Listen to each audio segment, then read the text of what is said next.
Then the disciples came to him and said to him, "Why do you speak in parables?" And he answered to them, "To you it has been given to know the secrets of the kingdom of heaven, but to them it has not been given. For to him who has will be given, and he will have abundance. But from him who has not, even what he has will be taken away. This is why I speak to them in parables, because seeing they do not see, and hearing they do not hear, nor do they understand. With them indeed is fulfilled the prophecy of Isaiah, which says, You shall indeed hear, but never understand, and you shall hear, indeed see, but not perceive. For this people's heart has grown dull, and their ears are heavy of hearing, and their eyes they have closed, lest they should perceive with their eyes, and hear with their ears, and understand with their heart, and turn for me to heal them." That's the most frustrating thing of the recent move, as I've said on a couple of occasions, is the fact that I thought I was being very clever in packing all the books I could possibly need in easily accessible cartons, only to discover that they're buried somewhere, and my careful markings somehow got turned against the wall or upside down, and I haven't been able to find them. So for the past few weeks, we've been winging it. Now, that's not all bad, because when you wing it from where you are inside. It's not some sort of a facade prepared, but you take it from what's going on inside. And I hope by the end of this week we'll stop winging it quite so much and be a little more organized. But it's been an exciting series of sermons because we have been trying to deal with the godly dimension in our human relations. And you will forgive me, since some of you have not been able to be here, if I just very quickly run over what we've been talking about. We began by looking at marriage and the concept of marriage and the commitment of marriage, which said that in our human existence, all human relationships are growing relationships. We start at a point, but we are never truly human beings. We are never truly married. We are never truly adult and mature. We are in a process of becoming more adult and more mature and more open and more loving and more human. And that process continues as long as we, number one, make the effort for it to continue, and number two, are willing to open ourselves to a number of things, primarily trusting and risking other people.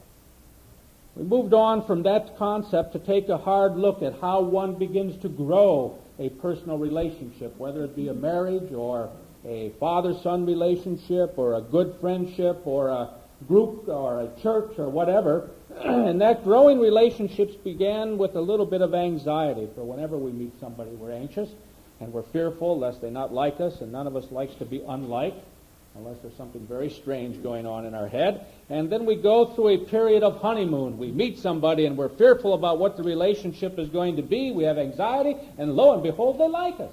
And we love it. But after that comes a time of frustration. You can only continue up so long. You've got to come down, and any coming down is a time of frustration. And the honeymoon can last anywhere from a few minutes to a few weeks to a few months, but unless it breaks and the frustration comes through, it's a false relationship, because only in the frustration do you begin to question yourself and your partner, or church, or group, or father, or mother, or child, or friend, or whatever it is. And in that questioning, anxiety comes again. And so it's a process which can dead end there. And in many lives, that's exactly it. There's an anxiety, a relief, and a honeymoon, then a frustration, and back to anxiety. But the real breakthrough comes when you step forward, as we talked about last week, and learn to trust somebody else. And to trust somebody is very difficult because it means risky. You have to risk by opening yourself up to somebody and let them know what you're really all about. You have to risk that what they are doing because it's honest with them, and not trying to harm or hurt you or kill you in some way, emotionally, physically, mentally, or whatever it might be. And in that risking is a very difficult thing for many people to accomplish. And as we talked about it, and as we got some feedback on it, I decided that it was worth doing one more sermon about not only the process, which is what we've been talking about, but what it takes for the individual to get to the point where they can risk. Those of you who have visited almost anywhere in the world are familiar with Greek and Roman theaters. Even to this day, they're remarkable creations. And whenever I travel, whether it be in Europe or the Near East, I'm absolutely astounded by the number of beautiful Roman theaters. When the Romans arrived, one of the first things they did was revive the arts, the theater. They also built the arenas, and the baths, and a number of other things. But the theaters are magnificent. I think of two of them that are my favorites, one in Jordan and one in Israel.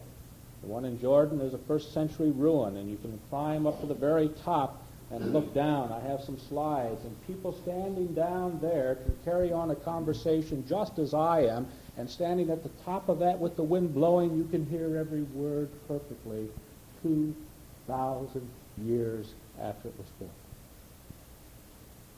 Or in Caesarea, which is built right on the Mediterranean Sea, and the group that is sitting and looking at the theater looks past the theater stage area, which is just a flat area, right out to the sea.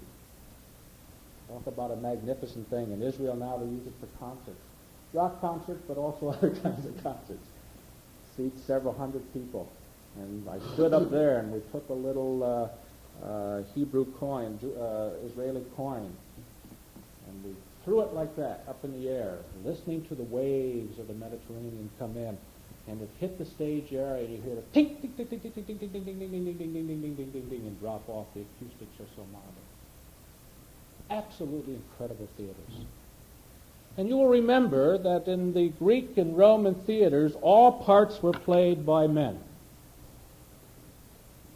And because of a number of reasons, they did not act in the sense that we act today when you go to a play.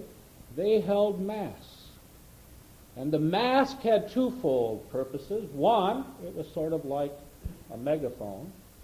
They were designed in such a way that the voice could carry. And two, they gave you the character of the part.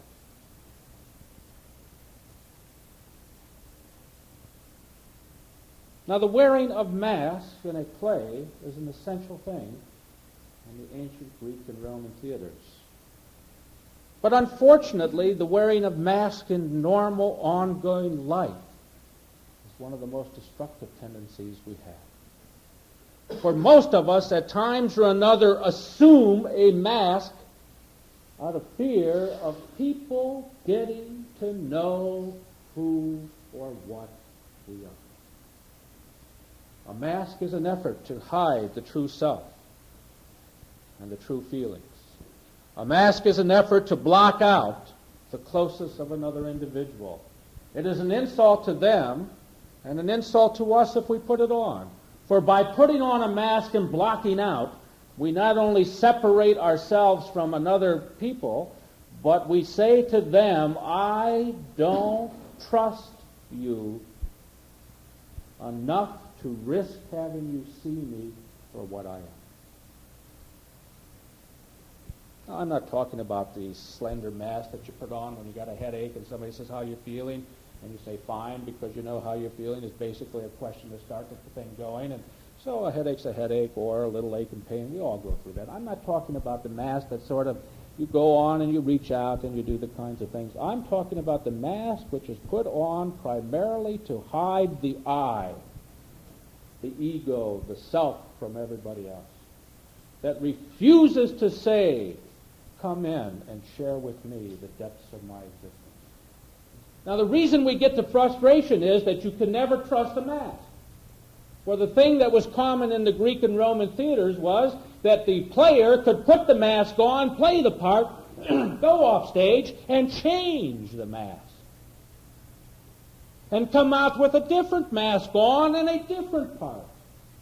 And that unless you knew the players and attended the theater long enough, excuse me, you would never get to know the real face of the artist. You could only tell the mask and the voice, but you never saw the artist himself. And the problem with masks not only in terms of us, but in terms of relationships with other people, is that we know a mask can be changed. And it's extremely important and important to recognize, but impossible to deal with the fact that somebody who can change their mask at their own whim makes it impossible to establish an ongoing, in-depth relationship. Because you never know when the change will take place. Now, those are tough words. Nobody's happy listening to that. I'm not happy thinking about it. The only reason I think about it and listen to it is because I'm one of those that can do it as easily as anybody else. And each of us struggles within our own existence to find the real self that we're willing and able and open to put out. And each of us is surprised as we do that to find that people basically learn over a period of time to remove our masks for us. Now, this is a real shocker. We think we're clever. We think when we put the mask on, we really are blocking other people out. The only thing we're doing is blocking them. We don't see them as clearly, but look at people that you know that wear masks, which is everybody to one degree or another. But the ones who are really good at it, do they hide anything from you? You see through the mask. You know exactly what's going on. You see what the problems are. The only thing the mask says is don't talk about it because I can't stand to talk about it. It doesn't hide anything from the outside person. It only hides from the inside. The inside you block off. You don't block off anybody from the outside. People see through it very easily. The courage is to throw the mask down and say, hey, since you see it through it anyhow, let me at least look at it and acknowledge and operate on an honest one-to-one relationship of the real depth. The I and thou relationship, which the great Jewish philosopher Martin Buber so beautifully talked about, where he pointed out, and we need to reflect on it occasionally, it's one of my main texts of reflection in my own life, that there are several relationships which can deal with the I. One is an I-thou relationship, and one is a you relationship, and one is an it relationship. The I-it relationship says, I am a human being, a wonderful person, magnificent, able to do all kinds of things with wants and hopes and desires and feelings and likes and dislikes and all the things that are essential to the I. And you're an it, an object to be manipulated, used, and abused as I see fit. You are not a person. You are something that I take. You are a cash to spend. You are my beauty to use. You are my personality to expand on. But you are not anything of any importance because you're not a human being. You're an it, and I'll manipulate you. The other side says the I, with the hopes and wants and dreams and everything that it takes to be a human being, recognize that you are an I, with hopes and wants and desires and loves and feelings and dreams and everything that it takes to be a human being, that my I can meet your I in a very personal relationship called I-thou. And Martin Buber, though most don't go on to read him this far because he's difficult reading, points out that the I which manipulates and uses is different than the I which opens up and relates to other individuals. For the I which opens up to other individuals and relates to them is a warm, open, risking, trusting individual who is not fearful of his own existence, but can be open towards others because he knows that he is not perfect, he is working, he is growing his personality, and he is willing to share that growth and that love. The I which manipulates is a childish, small, unable to recognize the value of his own personality.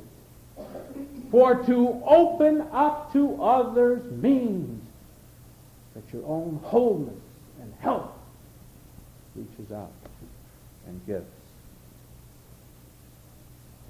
May the inner man and the outer man be one with the Greek wisdom. And to remember in Shakespeare, Polonius' advice to Laertes, be true unto yourself, for it thus must follow as the night the day, thou canst be false to no man. There's a great deal that we can understand about that, for when we are true to ourselves and set aside our mask and accept where we are and grow from that point with acceptance, we have a chance. And I think that the thing that I talked about earlier in terms of the loving relationship of this church is that people are constantly amazed at how accepting this church is of both our strengths and our frailties. I have seen on numerous occasions events happen where people have been fearful and have found not one slight word of criticism, but open love and support. So when something goes wrong in life, you don't need other people to point it out. You need to be surrounded with their love. Now you move on very quickly from that point, which is longer than I intended it to be, until the basic questions of life. Not only do I have to be willing to throw aside the mask, I have to, before I can put aside my mask and my protection, ask the four existential questions of life. Who am I? What am I? Where am I going? And who gives a damn? I put it that last way, who cares, isn't strong enough, because when we're in our own depths, we don't clean up our language quite as nice as we do in public, and we mean that. Who am I is a question which is of a basic ascension because it starts with me and where I am as an individual. It is not one which spells out totally relationships. We have gone through a period, and one of the things the whole human liberation movement, women's lib in particular, has said, I no longer am going to be content by defining myself in terms of a relationship to another individual, whether it be my husband or my children or what. I am going to define myself in terms of who I am, not who my husband or wife happens to be. My relationship will be spelled out in terms of my own existence. And the French philosophers dealt with the question of who am I, but they did not deal with the second essential, which comes out of Jewish tradition, ma'ani, what am I? Not only in terms of my physical, but my moral and my spiritual, and the two are related together. For to understand who I am, I have to understand what I am, and they would define it as a creative being created by God, and therefore the others begin to have relevance. Where am I going is essential. These are the questions we're going to be talking about with the kids, and I'm going to play a game with them that I'd play with you if we were doing it. I'd give you a 5x5, 3x5 card or a piece of paper and ask each one of you in the next 5 or 10 minutes to reflect on where you're going to be 5 years from now. Have you ever done that? I hope you do it regularly. I hope you ask yourself, where am I going to be 5 years from now? That's a tough question. I understand it's a tough question. There are a lot of ways you can answer. Where am I going to be personally? What am I going to be doing? What am I going to be my relationships? Am I going to be here? Am I going to be there? Am I going to be moving out? But unless you begin to look at that way, you lose control of your own destiny. Somehow or another, recognizing that you can't spell out where you're going to be 5 years from now, you still have to look at it. When we do discussions and work on death and dying, one of the things that I do is ask people to fill out their own death certificate. Well, that's a shocker. That extends it even more. Put down the date and the age and the circumstances under which you're going to die. See, what that does is it breaks through and forces you to think about your human existence a little bit. But unless you think and meditate upon your existence, you're not able to control it. And most of us are fearful, and we'd rather not think about it. It's enough for us to live today. We don't want to look down the way. We don't want to try to manipulate, and I agree with you. But at the same time, we ought to have a sense of destiny. That destiny which gives us some direction and some purpose to our lives and some accomplishment, so that we aren't just buffeted back and forth taking what the world gives to us, but we begin to control the world a little bit under God. And the final question is, who cares? And it has to begin with me, within myself, that I have to care for myself. If I don't like myself, I have no hope of liking anybody else. If I don't like myself and can't learn to love myself, how can I be an open person and throw away the mask and have you dare to look at me? It's only when I begin to know that God working through me is a creative response to the world and my condition that I can be open to you and therefore know that, first of all, I care and believe that somebody else cares. If I don't love myself, how can I believe anybody else cares about me? And only as I begin to love myself and care for myself can I learn that others care and love about me and trust that, and also trust and acknowledge that part of the who cares is God cares. But it begins right here. Or maybe it begins like an ever-flowing stream. The more I know I care, the more I know you care, the more I know you care, the more I know God cares, the more I know that God cares, the more I know that we care, and on and on and on and on. And I think in the last point, very quickly, as we try to get rid of the mask, and we understand that as a man is in his heart, and as he really is here, comes out, and that the mass themselves do very little in terms of actually changing the behavior, is to recognize that maturity is not necessarily conformity. Most of us, going back to the Greeks, are like Prometheus. We want everybody to fit the same mold. You remember the Greek story. He wanted the bed made, and he wanted everybody to be able to lay in the bed. And if somebody was too tall, he cut off their legs so that they would fit. And if they were too short, he stretched them. He wanted absolute conformity. Conformity is easier to handle. You only have to have a limited number of responses. Therefore, it's nice to have conformity. But when you begin to look at conformity, whether it be conformity within your own family and your own tradition and your own children, or conformity in a school, or conformity in a church theologically, where diversity and everything is eliminated, and no matter what you think, you have to think the same way I do, or you're not accepted, the conformity is basically an effort to deny the creative, ongoing power of God in life. For what it says is that now what I understand, God has taught me, and therefore nothing else is available to me, including God's ongoing changing wisdom. I'm amazed at how many of us are so arrogant when it comes to understanding God. Mostly preachers, they're the worst. I have fun with preachers. I love ministers, I really do. Not in the pulpit. That's when they get on their mess. That's when I get on my mess. I guess one of the reasons I don't like wearing a robe is a mask. I have to really tell you, I don't like a robe. I'm much happier in shirt sleeves and a tie off, which is where you see me most of the time, right?